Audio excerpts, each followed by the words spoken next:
babae nagsumikap. Kasi minsan pag babae ka, ang hirap magtrabaho, minsan ginajudge ka, di ba? Usually, mga lalaki ang magagaling. Pero sa tingin ko, hindi. No? Tapos, ang isa din akong negosyante na palaki namin ang negosyo namin. Tapos, ako ang chief financial officer ng company. Ako tagahawak ng pera. So, magaling ako humawak ng pera.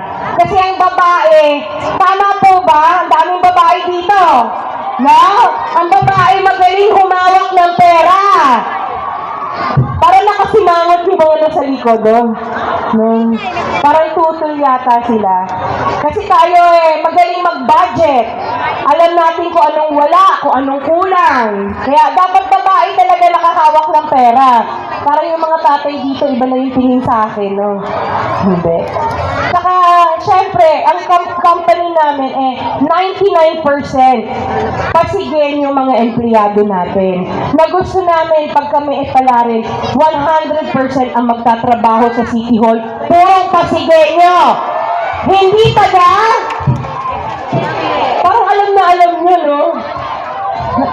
Alam nyo, ha?